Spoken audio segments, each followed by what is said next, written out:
دوستوں، عزیزوں، اسلامی بھائیوں اور نوجوان ساتھیوں، پردہ نشین ماؤں بہنوں اور چھوٹے چھوٹے بچوں، پیاری پیاری بچیوں، اللہ رب العالمین کا بہت زیادہ ہم سبوں کے اوپر احسان ہے اور اللہ کا کرم ہے۔ اللہ تبارک و تعالی نے ہمیں توفیق سے نوازا کہ ہم سبھی جملہ برادران اسلام رمضان المبارک کے اس مہینے میں اپنی زندگی کی سانس لے رہے ہیں اور اللہ رب العالمین کے حکموں کے مطابق، ان کے فرمان کے مطابق رمضان المبارک کے روزے رکھنا شروع کر دیے ہیں۔ یہ توفیق باری تعالی ہے، ورنہ کتنے ایسے لوگ جو اس دنیا کو چھوڑ گئے اور یہ بابرکت مہینہ، سعادت اور رحمت و مغفرت کا مہینہ انہیں نصیب نہیں ہو سکا، جو مہینہ آج ہمیں نصیب ہوا ہے، اور ہم لوگ اس مہینے کی رحمت و برکت سے مستفیض ہو رہے ہیں۔ یقیناً یہ مہینہ برکتوں والا، سعادتوں والا، رحمتوں والا، مغفرتوں والا مہینہ ہے، اور نیکیاں جمع کرنے کا، توشہ آخرت اکٹھا کرنے کا مہینہ ہے، جنت میں دخول ہونے کا مہینہ ہے اور جہنم سے نجات کا مہینہ ہے، اور سراپا ایثار و ہمدردی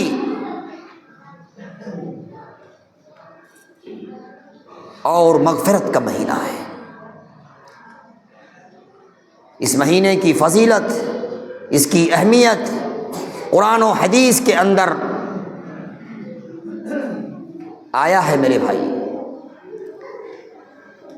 یہ وہی مہینہ ہے کہ جس مہینے کو پانے کے لیے 6 مہینہ پہلے اصحاب پیغمبر رضوان اللہ علیہ مجمعین دعا کرتے تھے کہ اے اللہ ہمیں رمضان کے مہینے تک پہنچا دے، بلغنا رمضان، رمضان تک ہمیں پہنچا دے۔ تو الغرض اس مہینے کی اہمیت اور فضیلت ہی بہت زیادہ ہے۔ خطبہ مسنونہ کے بعد کلام مقدس سے ایک چھوٹی سی آیت کریمہ کی تلاوت کی گئی ہے۔ انشاءاللہ الرحمن الرحیم اسی آیت کریمہ کی روشنی میں کچھ باتیں سامنے آئیں گی۔ وہ آیت کریمہ کہ اللہ نے فرمایا وَمَا خَلَقْتُ الْجِنَّ وَالْإِنسَ إِلَّا لِيَعْبُدُونَ، کہ ہم نے جن و انس کو، وَمَا خَلَقْتُ الْجِنَّ وَالْإِنسَ إِلَّا لِيَعْبُدُونَ، کہ ہم نے جن و انس کو محض اپنی عبادت کے لیے پیدا کیا ہے، اپنی بندگی کے لیے پیدا کیا ہے، اپنی اطاعت کے لیے پیدا کیا ہے۔ انسان کی تخلیق کا مقصد، انسان کو پیدا کیے جانے کا مقصد اللہ رب العالمین نے اس آیت کریمہ کے اندر واضح طور پر فرما دیا ہے۔ ہر چیز کے پیدا کیے جانے کا مقصد ہوا کرتا ہے۔ ہم لوگ مکان بناتے ہیں، اس مکان کو بنانے کا مقصد کیا رہتا ہے کہ لوگ، گھر والے، اہل خانہ اس میں آرام سے رہیں، بود و باش کریں، سکونت اختیار کریں۔ گھر بنانے کا مقصد یہی ہوتا ہے۔ آدمی کھیتی کرتا ہے، کھیتی کا مقصد یہ ہے کہ اناج اگے، پیداوار ہو، کھیتیاں ہوں، اس سے کھائیں پئیں۔ سواری گاڑی آدمی خریدتا ہے، اس کا بھی ایک مقصد ہے تاکہ لوگ اس میں سفر کریں، بسہولت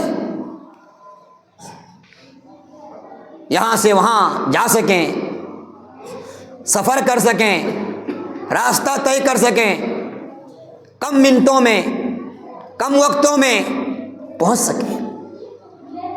اللہ رب العالمین نے انسان کو پیدا کیا، اللہ رب العالمین نے انسان کی تخلیق فرمائی، مقصد بتا دیا،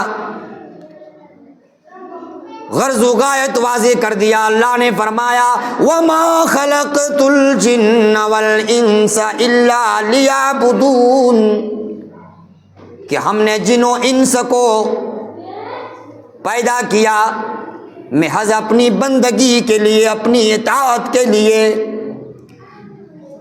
آج میرے بھائی غور کیجئے کہ آج انسان کس طرح اللہ کی بندگی سے دور ہے۔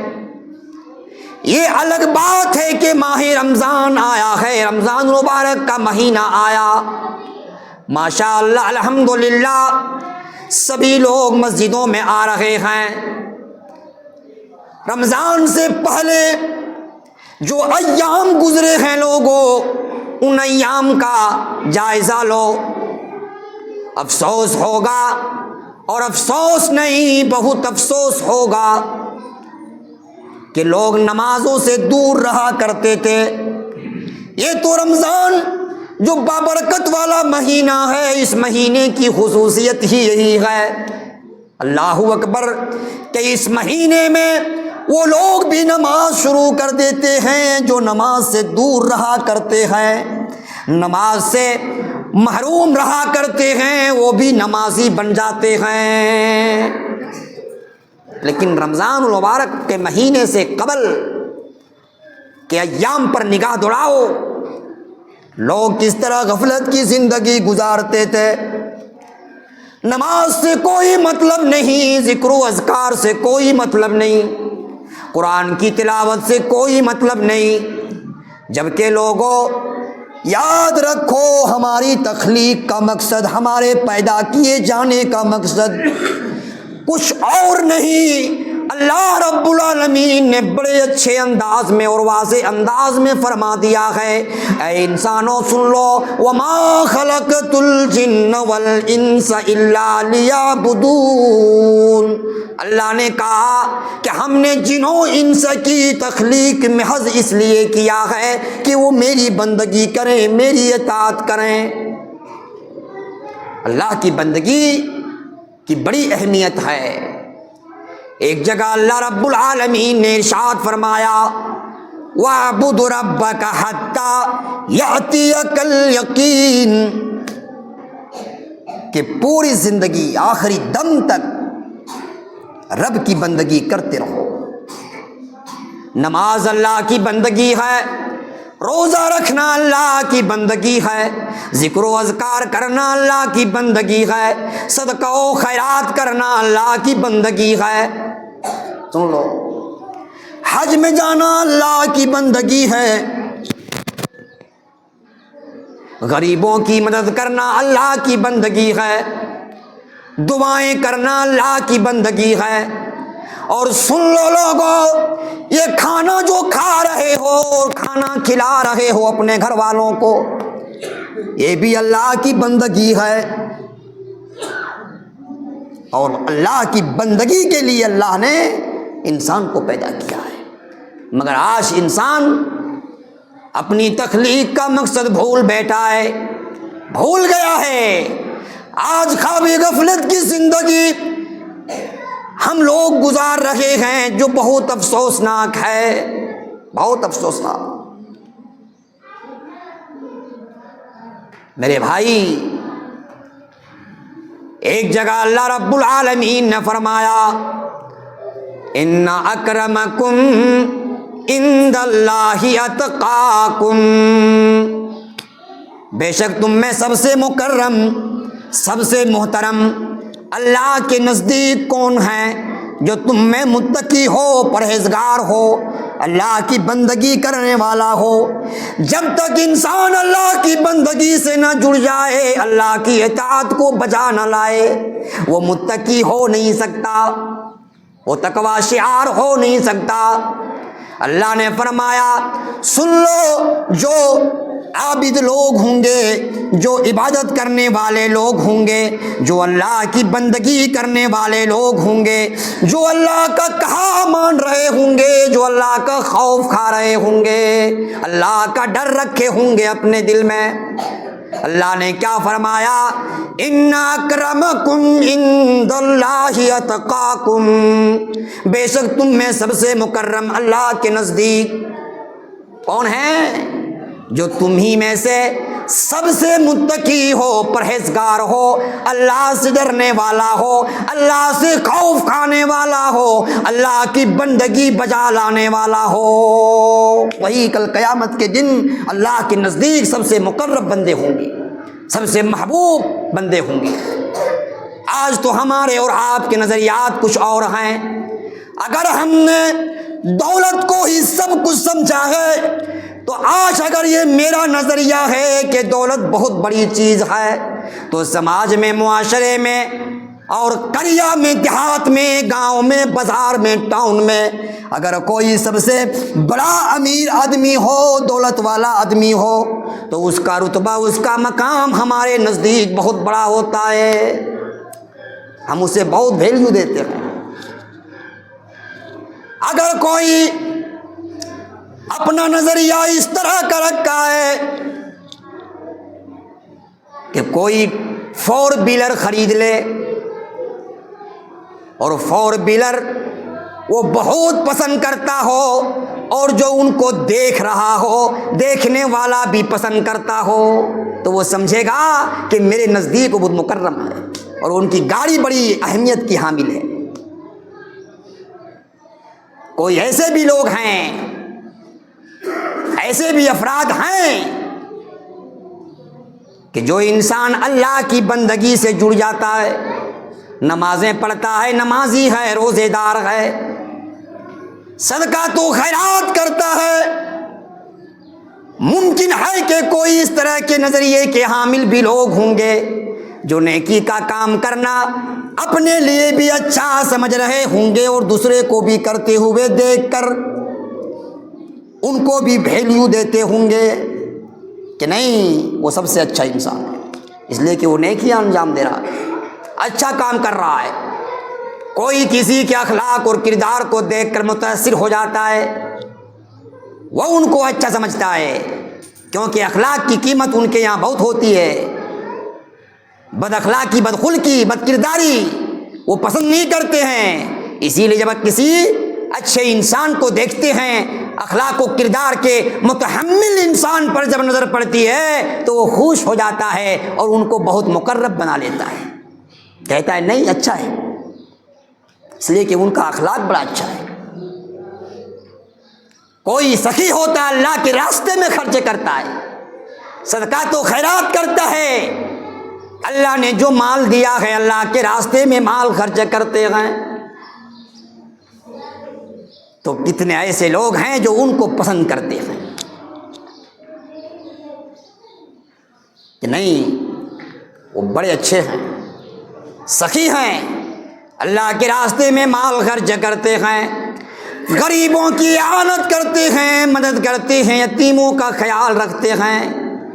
تو میرے بھائیوں، اس دنیا کے اندر سب کے نظریات الگ الگ ہیں، سب کے نظریات ہے نا۔ کوئی شراب خور کو پسند کرتا ہے، دیکھیے گا کہ جو شرابی ہے، شراب پینے والا ہے، وہ ان کی دوستی اچھوں سے دوستی نہیں ہوتی ان کی دوستی اچھوں سے، وہ آپ کو پسند نہیں کرے گا، ان کا الگ معیار ہے، ان کا نظریہ الگ ہے۔ جو شرابی ہوں گے، جو بدماش قسم کے ہوں گے انہی کو اپنا قرین بنائے گا، انہی کو اپنا جلیس بنائے گا، انہی کو اپنا دوست بنائے گا۔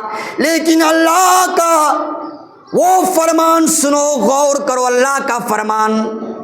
اللہ نے ایک نظریہ رکھا، کہا جاؤ کوئی امیر ہو مالدار ہو، کوئی غریب ہو مسکین ہو، کوئی یتیم ہو، کوئی کچھ بھی ہو، لیکن میرے یہاں ایک ہی معیار ہے، ایک ہی پرکھنے کی کسوٹی ہے۔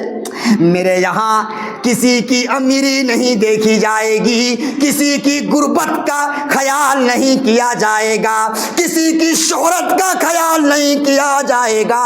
میرے یہاں صرف ایک ہی کسوٹی ہے، مقرب ہونے کے لیے ایک ہی کسوٹی، اور وہ کون سی کسوٹی؟ تقویٰ، رب کی بندگی، رب کی اطاعت، رب کا حکم بجا لانا۔ وہاں کچھ نہیں دیکھے گا اللہ، نہ آپ کے مکان کی خوبصورتی دیکھے گا، نہ آپ کی سواری گاڑیوں پر نظر ہوگی، نہ آپ کے جسم کے موٹا پن پر بھی کوئی نظر ہوگی، کچھ نہیں۔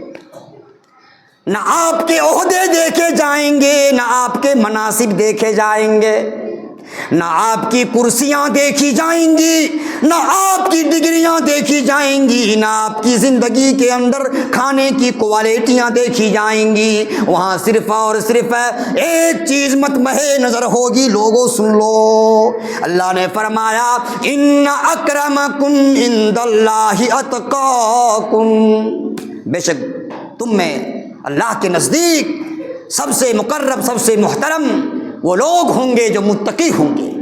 اگر متقی نہیں بن پائے تو کچھ نہیں، رب کی بندگی نہیں کر پائے تو کچھ نہیں، بیکار ہے۔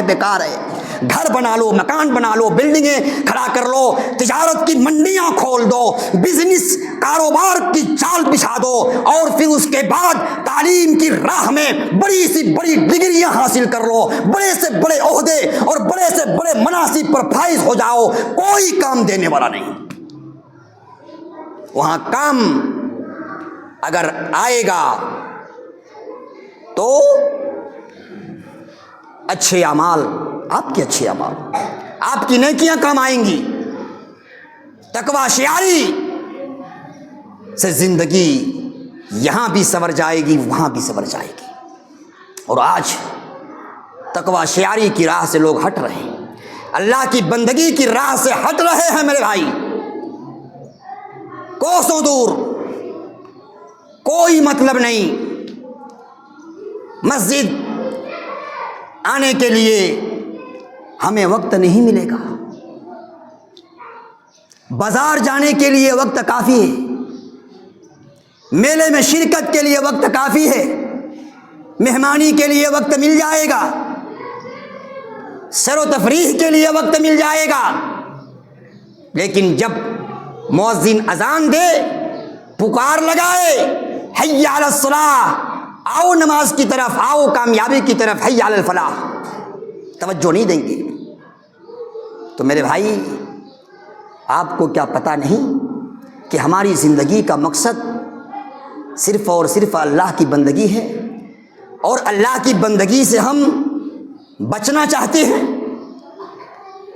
اللہ کی بندگی سے کٹنا چاہتے ہیں، مسجدوں سے دور ہونا چاہتے ہیں، مدرسوں سے دور ہونا چاہتے ہیں، اور پھر جو بھی خیر کے امور ہیں، نیکیوں کے افعال ہیں، اچھائیاں ہیں، ان تمام چیزوں سے اپنے آپ کو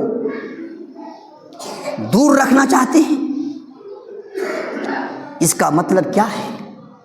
اس کا صاف صاف مطلب یہ ہے کہ ہم نے زندگی کا جو مقصد ہے، جو غرض و غایت ہے زندگی کی، ہم نے اسے بھولا بیٹھا ہے، اور زندگی کے مقصد سے ہٹ کر اپنی زندگی گزار رہے ہیں، جس میں کبھی خیر نہیں ہے، کبھی بھلائی نہیں ہے۔ لوگوں، اگر کامیاب ہونا چاہتے ہو، اگر اس دنیا کے اندر بھی کامیابی چاہتے ہو اور آخرت کے دن بھی کامیابی چاہتے ہو، اللہ کی بندگی سے جڑ جاؤ۔ یہ رمضان کا مہینہ اللہ کی بندگی سے جڑ جانے کا مہینہ ہے لوگوں، تقرب الہی کا یہ پربہار مہینہ ہے۔ روزہ رکھا بھی جاتا ہے اس مہینے میں، عبادت کی جاتی ہے، نمازیں پڑھی جاتی ہیں، تراویح کی نماز بھی پڑھی جاتی ہے، ذکر و اذکار کیا جاتا ہے، قرآن کی تلاوت کی جاتی ہے اور قرآن کی تلاوت کو سنی بھی جاتی ہے۔ یہ اچھا ہے، مشق کا مہینہ ہے، تربیت کا مہینہ ہے۔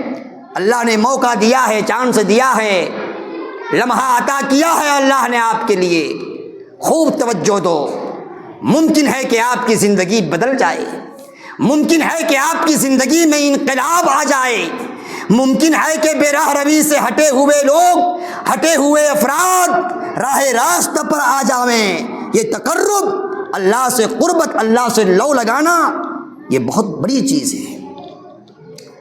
اللہ سے خوف کھاؤ، پوری زندگی سن لو میرے بھائیو، اللہ سے خوف کھاؤ اور لگاؤ امیدیں تو اللہ سے لگاؤ، ہے کہ نہیں؟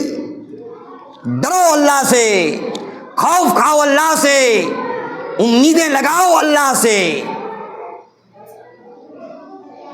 آج ہم لوگ ڈرتے ہی نہیں، خوف کھاتے ہی نہیں ہیں۔ جب خوف نہیں کھائیں گے تو اپنی زندگی کیسی گزرے گی بتاؤ؟ بے فکری کی زندگی گزرے گی، آزادی کی زندگی، غفلت کی زندگی، بے شعوری کی زندگی، من مانی زندگی گزرے گی۔ اور جب اس طرح کی زندگی گزرنے لگے گی، سمجھ لو انجام اچھا نہیں ہوگا۔ شیطان حاوی ہو گیا، شیطان مسلط ہو گیا، لہذا شیطان کو دور رکھو اپنے سے، ان کے بہکاوے میں نہ آؤ، ان کے چنگل میں نہ پھنسو، ابلیس کے چکر میں نہ پڑو۔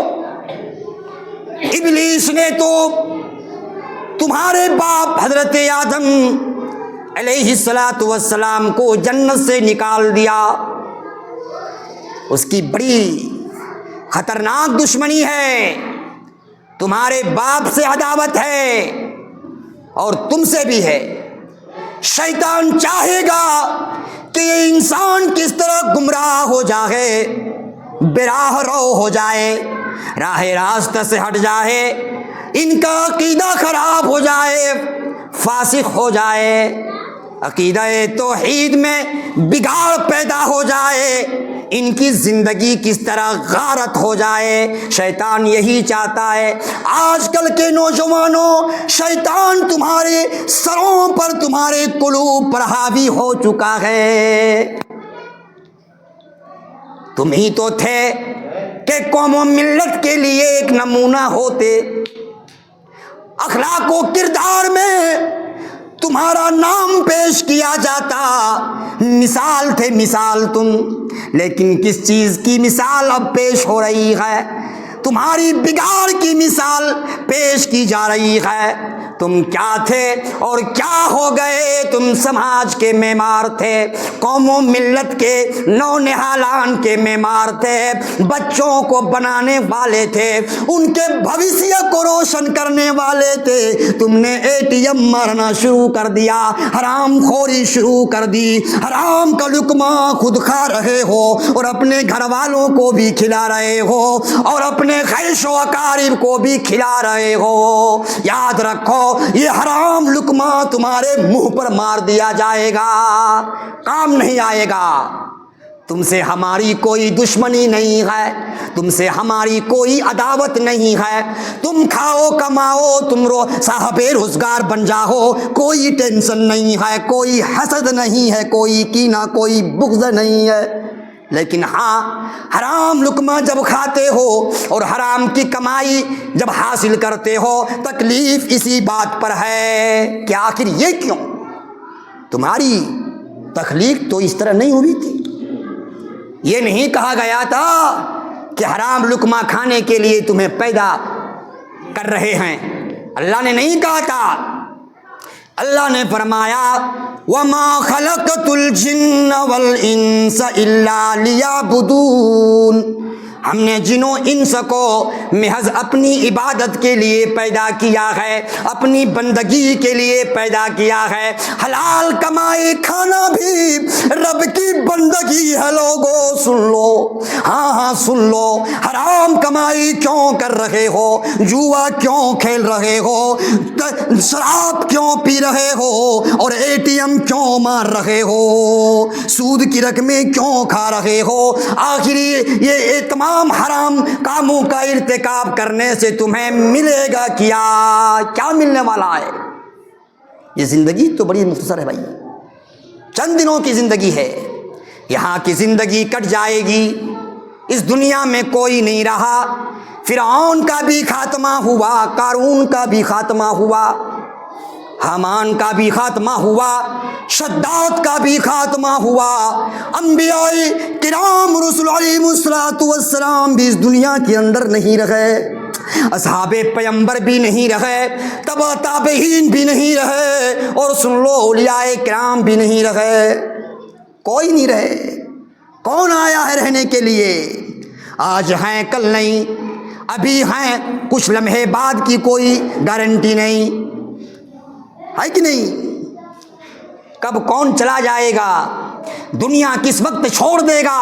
دنیا چھوڑنے کی گھڑی کس وقت آ جائے گی؟ لمحہ کس وقت آ جائے گا؟ یہ کسی کو خبر نہیں ہے، کسی کو پتہ نہیں ہے میرے بھائی۔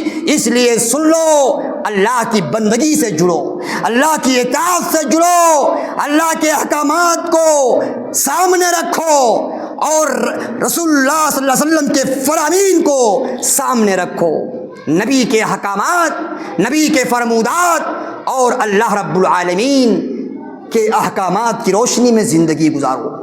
اگر کامیاب ہونا چاہتے ہو، یاد رکھو، ہم اور آپ جو سمجھتے ہیں کہ ایسی منمانی زندگی گزرے گی اور کامیابی نصیب ہو جائے گی، نہیں ہوگی۔ اللہ وہاں کسی کی خوبصورتی کو نہیں دیکھے گا۔ ان اللہ لا ينظر الى صورکم ولا اجسامکم ولکن ينظر الى قلوبکم واعمالکم، اللہ کسی کی خوبصورتی کو نہیں دیکھے گا، کسی کے جسم کے موٹا پن کو نہیں دیکھے گا۔ سن لو، کسی کی پہلوانی پر اللہ کی نظر نہیں ہوگی۔ یاد رکھو، اللہ دیکھتا ہے، انسان کا دل دیکھتا ہے، انسان کا عمل دیکھتا ہے۔ کل قیامت کے دن انسان کا دل اللہ دیکھے گا اور انسان کا عمل اللہ دیکھے گا، کچھ نہیں دیکھے گا اللہ۔ اس کے علاوہ تم چاہے خوبصورت مکان بنا کر اور لوگوں کو دکھلانے کے لیے دعوت دو، نمنترن دو، صاحب میرا گھر بن کر تیار ہے، ذرا کیسا بنا ہے میرا مکان، ذرا آئیے دیکھیے کیسا لگ رہا ہے، یہ سب کام آنے والا نہیں کام آئے گا۔ آپ کی گاڑیاں، آپ کی سواریاں یہاں کام آ سکتی ہیں لیکن وہاں کام نہیں دیں گی۔ آپ کے لڑکے، آپ کے بچے، آپ کی اولاد، آپ کے اہل خانہ، آپ کے کنبہ والے اور خاندان والے، آپ کے خیش و اقارب یہاں کام آ سکتے ہیں لیکن وہاں کام نہیں آنے والے۔ ہاں جی، وہاں نہیں کوئی کام دے گا۔ وہاں باپ بیٹے سے بھاگے گا، بیٹا باپ سے بھاگے گا، بیٹا ماں سے بھاگے گا، ماں بیٹے سے بھاگے گی، بہن بہن سے بھاگے گی، دوست دوست سے بھاگے گا، ہے نا؟ وہاں کوئی کام دینے والا نہیں۔ مت سمجھنا کہ یہاں اگر ہم کامیاب ہو گئے، یہاں ہمارے کوئی کام آ گئے تو وہاں بھی ہم کامیاب ہو جائیں گے، ہمارے کوئی کام آ جائیں گے۔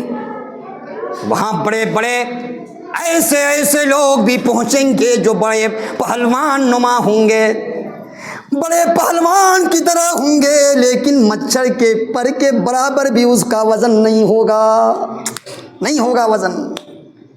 خوب پہلوانی کا دورہ چلا ہوگا، بڑی طاقت رہی ہوگی، بڑی قوت رہی ہوگی، ان کی پہلوانی کا شور رہا ہوگا، ڈنکا پیٹا گیا ہوگا، لیکن وہاں جب پہنچے گا وہی پہلوان کو جب تول دیا جائے گا مچھر کے برابر بھی اس کا وزن نہیں ہوگا۔ لوگوں، آپ کو یاد ہے کہ نہیں، حضرت عبداللہ ابن مسعود جب مسواک توڑنے کے لیے درخت پر چڑھ گئے، پنڈلی کھل گئی، دکھائی دیا، نیچے اصحاب پیغمبر تھے، عبداللہ ابن مسعود کی کھلی پنڈلی دیکھ کر ہنسنے لگے۔ اللہ کے رسول نے پوچھا، او میرے یاران تم لوگ کیوں ہنس رہے ہو، کیا بات ہے؟ کہا اے اللہ کے نبی، وہ عبداللہ ابن مسعود جو اوپر چڑھے ہوئے ہیں، درخت میں چڑھے ہوئے ہیں، پنڈلی کھل چکی ہے، ان کی پنڈلی دکھائی دے رہی ہے، پتلی پتلی پنڈلی تھی، بڑے دبلے پتلے تھے عبداللہ ابن مسعود، بڑے دبلے پتلے، بڑے کمزور جسمانی اعتبار سے، ہے کہ نہیں؟ اصحاب پیغمبر ہنسنے لگے۔ اللہ کے رسول نے فرمایا، مت ہنسو مت ہنسو، ارے ان کی پنڈلی تو وہ پنڈلی ہے، وہ پنڈلی ہے، ان کی پنڈلی تو وہ پنڈلی ہے کہ ایک طرف ان کی پنڈلی کو رکھا جائے گا اور وزن میں احد پہاڑ سے بھی زائد ہوگا، احد پہاڑ بھی اس کا مقابلہ نہیں کر سکتا، جو 12 کلومیٹر پر شامل ہے، محیط ہے، وہ احد پہاڑ بھی اس کی پنڈلی، پتلی پنڈلی کے مقابلے میں نہیں ہے۔ تم لوگ ہنس رہے؟ تو میرے بھائی، وہاں تقویٰ، آخر وہ کیا چیز تھی؟ عبداللہ ابن مسعود کے اندر علم تھا، علم، تقویٰ شعاری تھی، رب کی بندگی سے جڑے ہوئے تھے۔ اور یاد کرو وہ بلال، کالا کلوٹا بلال حبشی، رب کی بندگی تھی، رب کا ڈر تھا، رب کا خوف تھا۔ وہ بلال حبشی رضی اللہ تعالی عنہ، جن کے چلنے کی آواز، جن کی جوتیوں کی آواز جنت میں سنائی دے رہی تھی، میرے بھائیوں، وہ ایک کالا کلوٹا آدمی بلال حبشی، اللہ اکبر، لیکن تاثیر کس چیز کی تھی؟ تقویٰ کی تھی، عبادت کی تھی، پرہیزگاری کی تھی، دین پر چلنے کی تھی، اسلام پر چلنے کی تھی، ایمان کو بچایا تھا، اسلام کا تحفظ کیا تھا۔ آج لوگوں، یہ دینی ادارے جو کھلے ہوئے ہیں، آج ان دینی اداروں کی بھی فکر نہیں ہوتی، اللہ ماشاء اللہ۔ آج لوگ ایسے بھی نظر آئیں گے کہ جہاں مسجدوں کی تعمیر ہو رہی ہے، جہاں مسجدیں بنائی جا رہی ہیں، وہاں 2 گھنٹے 3 گھنٹے میں 10 لاکھ 12 لاکھ 16 لاکھ چندے ہو رہے ہیں، اور ان مدرسوں کا اگر وہ کوئی پروگرام کر دیا جائے، وہاں 1 گھنٹہ تک پکار لگائی جائے، چیخو پکار کیا جائے، معاملہ 1 لاکھ میں اٹک جاتا ہے۔ آخر کیا ہے لوگوں؟ یاد رکھو، ان مسجدوں کا مقام تو بہت زیادہ ہے، دنیا میں سب سے بہتر جگہ اگر ہے تو یہ مسجدیں ہیں، سن لو، لیکن یاد رکھو، خرچ کرنے کی جہاں تک بات ہے، خرچ کے اعتبار سے سن لو، ان مدرسوں سے اگر اپنے آپ کو بھگایا اور ڈر محسوس کیا، یاد رکھو، یہ ان مسجدوں کے ممبر و محراب کو سنبھالنے والا کوئی نہیں ہوگا۔ یہ مدرسے ہیں تو ہم لوگ زندہ ہیں، سن لو، پوری قوم و ملت زندہ ہے، ان کا ایمان زندہ ہے، ان کا اسلام زندہ ہے۔ آخر انہی مدرسوں سے نکلنے والے علماء کرام منبر و محراب پر چڑھتے ہیں۔ کون چڑھتے ہیں بولو؟ تمہارا نکاح کون پڑھاتے ہیں؟ جنازے کی نماز کون پڑھاتے ہیں؟ عیدین کی نماز کون پڑھاتے ہیں؟ بولو، دعائیں کون سکھاتے ہیں؟ توبہ کی دعائیں اور پھر دوسری چیزیں، دوسری مرادیں مانگنے کی دعائیں کون سکھاتے ہیں؟ وہ سکھانے والے کہاں ہوں گے بولو؟ 1 گھنٹے میں 2 گھنٹے میں 12 لاکھ 13 لاکھ چندہ دیتے ہو مسجدوں کی تعمیر میں، اور مدرسوں کی تعمیر، مدرسوں کی ترقی، مدرسوں کے عروج و ارتقاء، مدرسوں کی بلندی کے لیے تمہارے جیب خالی ہوتے، سناٹا، آخر کیوں بھائی، کیوں بات کیا ہے؟ بولتے کیوں نہیں؟ کہتے کیوں نہیں کہ آخر معاملہ کیا ہے، وجہ کیا ہے؟ آپ کو پتہ نہیں کہ یہ مدرسے بند ہوں گے تو مسجدیں ایک کیا، مسجدیں ایک منزلہ کیا، 2 منزلہ بنا لو، 3 منزلہ بنا لو، فائدہ کیا ہوگا؟ اگر ان مسجدوں کو آباد رکھنا ہے، اگر اپنے گھر کو توحید سے سجانا ہے، اگر اپنے ایمان کو منور رکھنا ہے، تر و تازہ رکھنا ہے، تو ان مدرسوں کو آباد رکھو، مدرسوں کو ویلیو دو، مدرسوں کو زندہ رکھو۔ اپنے سماج کی ڈوبتی ہوئی کشتی کو محفوظ کرنا ہے، اگر اپنے سماج کے لوگوں کو برائیوں کے دلدل سے نکالنا ہے تو ان مدرسوں کو آباد، ان مدرسوں کو عروج و ارتقاء میں لانے کی ضرورت ہے۔ باتیں ختم کر رہا ہوں، وقت کافی ہو گیا۔ اللہ سے دعا کرو کہ اللہ کی بندگی سے ہمیں جڑنے کی توفیق عطا فرمائے۔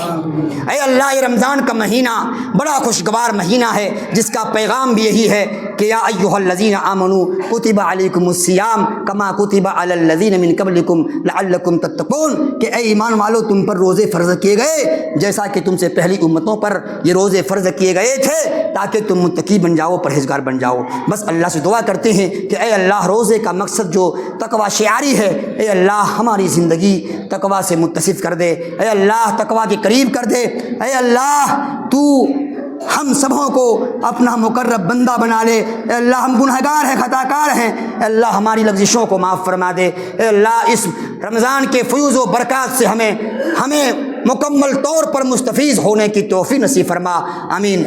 بارک اللہ لنا ولکم فی القرآن المجید ونفعنا وإیاکم بالآیات والذکر الحکیم، انہ تعالی جواد کریم ملک بر رؤوف الرحیم۔